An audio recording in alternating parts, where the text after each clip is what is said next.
When your golden years arrive, who will you choose to live with? Will it be with your children and grandchildren under one loving roof, knowing that sometimes love can still come with conflict? Or will you live on your own, enjoying complete independence but facing the risk of loneliness? Perhaps you'll find peace and joy in a senior living community, surrounded by people who share your stage in life and truly understand what you're going through. This video shares real-life stories that speak to the heart and offer new perspectives on aging with dignity. It invites you to reflect on how older adults in today's world can choose a lifestyle that brings happiness, peace of mind, and fulfillment during their later years. For generations, the image of grandparents living under the same roof with their children and grandchildren has been seen as something sacred, warm, and comforting. It's a tradition deeply rooted in many Asian cultures and still present in some American families that embrace multi-generational living. In these households, aging parents find comfort in the presence of loved ones, sharing meals, play with grandchildren, and being part of daily family life. But as society evolves and the pace of modern life accelerates, we're left to ask, is living with your children still the ideal choice in your later years? There are timeless values in staying close to family. For many seniors, being near their children and grandchildren brings a deep sense of connection and security, especially as health declines or social circles become smaller. The care and presence of family can offer emotional warmth that no other environment can replace. Yet, behind this seemingly perfect picture lie quiet but very real challenges. Generational differences often create invisible walls. Today's adult children live in a world driven by work demands, financial pressures, and fast-paced technology. They have their own ways of thinking, parenting, and managing life, often vastly different from the traditions held by their parents. Older adults, shaped by experience and cultural values, may believe their wisdom should be respected and heard. This gap leads to a growing list of everyday tensions. A gentle suggestion on parenting might be seen as interference. A missed family dinner due to work might leave elderly parents feeling ignored. Different routines, meal times, sleep schedules, even how shared spaces are used, can quickly turn into silent battles. Some parents, who spend their whole lives caring for their families, suddenly feel like a burden in the homes they helped build. They stay quiet, not wanting to intrude, but deep down, they struggle with feeling dismissed or invisible. Over time, meaningful conversations fade, replaced by distance and unspoken frustration. The truth is, multi-generational living doesn't work for every family. And that's not a matter of right or wrong. It's about compatibility, communication, and mutual respect. There are families who manage it beautifully, where grandparents, parents, and children live in harmony. They set clear expectations, divide responsibilities, and make time to connect intentionally. These households prove that living together can still be fulfilling when it's built on understanding, not obligation. But for many in today's world, a more thoughtful option may be living near, but not with your children. Close enough for regular visits, Sunday dinners, or a quick check-in, but with enough space to maintain privacy and independence. This setup offers emotional closeness without the pressure of daily friction. The final message is simple. Living with your children isn't always the best choice. It only works when both generations are open to listening, compromising, and respecting each other's lifestyles. Without that, what starts as love can slowly turn into resentment, and no parent wants that during their golden years. Growing older should be about peace, joy, and living on your own terms. So whether you choose to live with family on your own or in a senior living community, the most important question to ask is, where do I feel most at peace? Let your heart, not tradition or guilt, guide you. Because in the end, the best place to grow old is the one that honors your dignity, your rhythm, and your right to live fully. As we enter our later years, many people assume that living with their adult children is simply the natural thing to do. It's often seen as a well-deserved reward after decades of raising a family, an obvious next step. But in today's fast-paced world, where younger generations are constantly juggling careers, technology, and evolving lifestyles, the question arises, do we really need to live together to feel loved and supported? More and more older adults are choosing a new path, living close to their children while maintaining their own independence. It's a lifestyle that embraces freedom without isolation, closeness without intrusion. Henry and Laura are a perfect example. They have two grown sons, both living in Denver. When their sons got married, Henry and Laura didn't ask to move in or live together. In fact, they gently encouraged their kids to start their own households, believing that learning to manage their own lives was an important step in adulthood. When their younger son faced financial difficulties and asked to stay with them temporarily, Laura agreed, but with clear boundaries. He could stay for 3 months, and if he still couldn't buy a home by then, he'd need to find a rental. It wasn't about being strict. It was about being realistic. Laura knew that long-term cohabitation, even with the best intentions, could lead to friction. That was her way of showing tough love, with foresight and fairness. Today, both sons live just a few miles away. Every weekend, the whole family gathers at Henry and Laura's home for dinner, conversation, and laughter. They maintain their own spaces, but their family bond remains strong and vibrant. Margaret's story offers a different, yet equally thoughtful perspective. She lives alone in a peaceful suburb, while her two sons work and raise their families in a bustling city. Though they've often invited her to move in, she's politely declined. In the city, all you hear are doors opening and closing. No one has time to talk, she says. In her neighborhood, she has longtime friends, a small vegetable garden, and daily chats over tea with neighbors. When she visits the city, she feels a distance, not in miles, but in warmth. Mornings begin with everyone rushing off to work. Evenings are filled with screens and silence. Margaret eventually decided that her quiet little home, though modest, offered a much richer life. She keeps in touch through video calls and family visits, but she lives where she feels most like herself. Stories like Henry and Laura's or Margaret's are no longer rare. They reflect a growing understanding. Living close to your children, but not under the same roof, can be a more balanced, mature way to show love.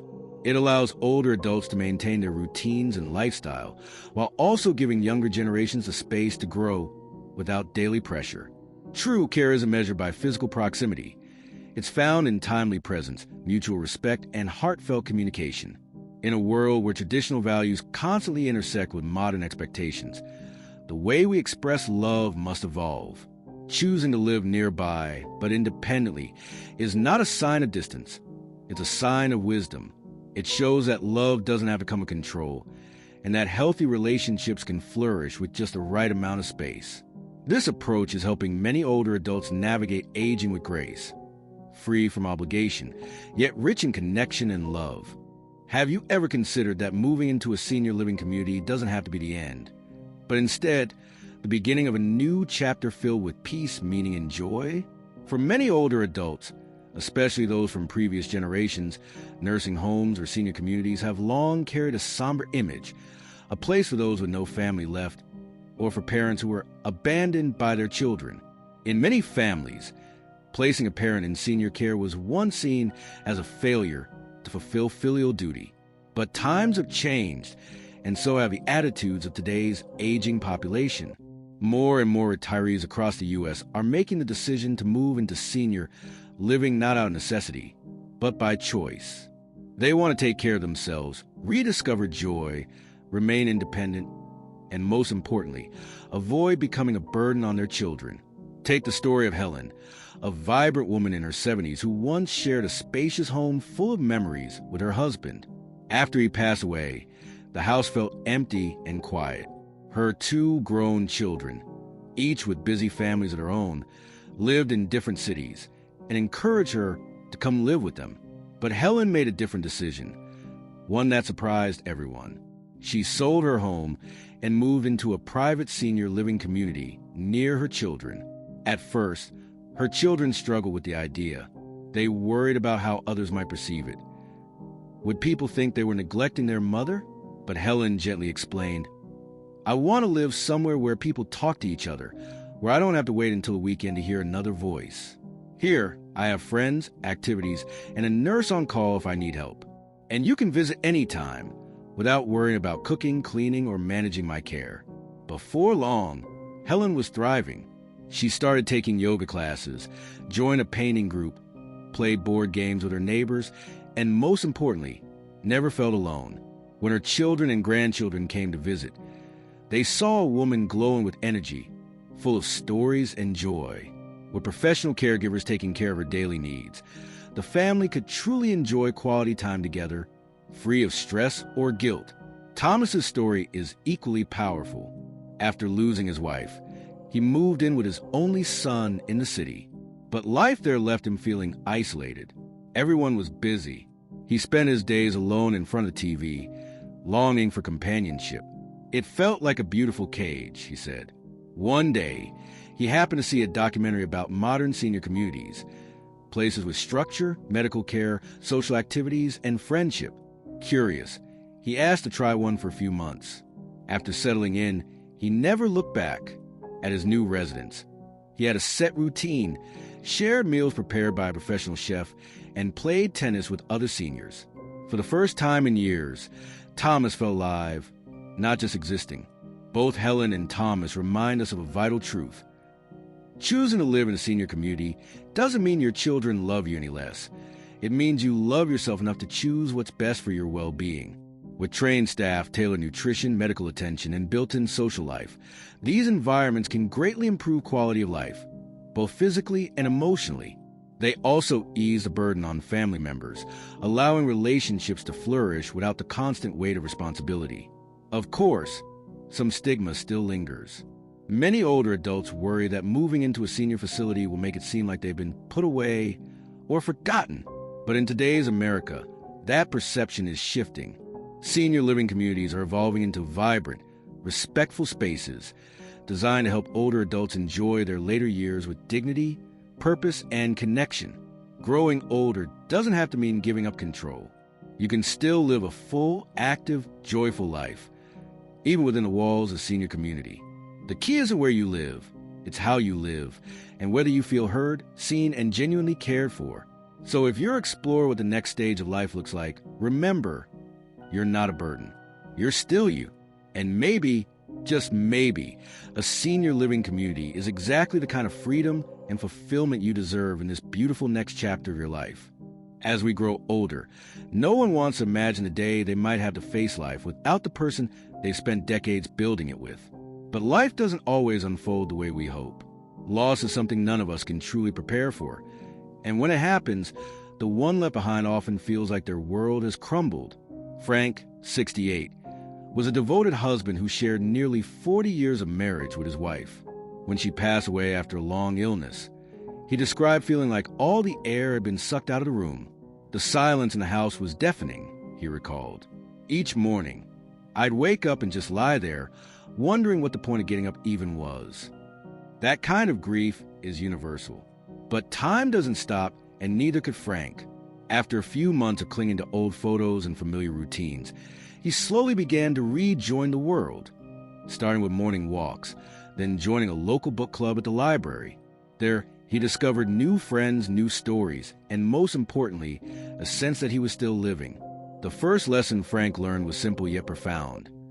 Grief is natural, but we can't let it consume the life we still have left. We must learn to remember those we've lost with gratitude, not remain stuck in sorrow. Another common response to loss is to lean entirely on adult children for emotional support. That was the case for Ruth, a 70-year-old woman living in Oregon after her husband passed. She moved in with her daughter, hoping to find comfort in daily companionship. But within a few months, she started to feel like a guest in her own family. Each generation lives differently, she explained. I like home-cooked meals. They order takeout. I want to talk. They're glued to their screens. It's not their fault. It's just not the world I'm used to. Eventually, Ruth made a bold decision. She rented a small apartment near a park where she could garden, read, and occasionally invite her grandchildren over on the weekends. I don't blame my kids, she said, but I didn't want to lose myself either. That choice didn't mean she disconnected from her family. They still FaceTimed daily and met for dinners regularly. But now, their relationship was healthier, less strained, more balanced. Her second lesson was clear. Aging should never mean losing your independence. Love doesn't require constant closeness.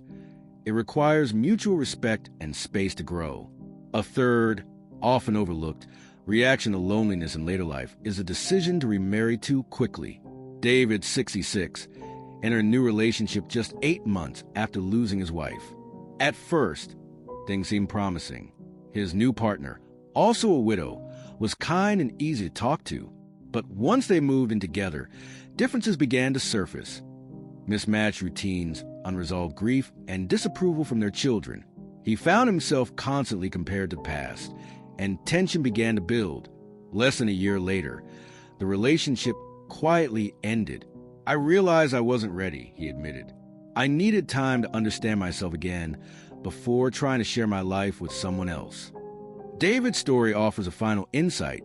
Remarriage later in life isn't wrong, but it should come from a place of readiness, not from a fear of being alone. The goal isn't to replace someone, but to find companionship with emotional clarity and shared understanding. Whether it was Frank, Ruth, or David, each of them faced loss head-on and chose to move forward with strength, self-awareness, and courage.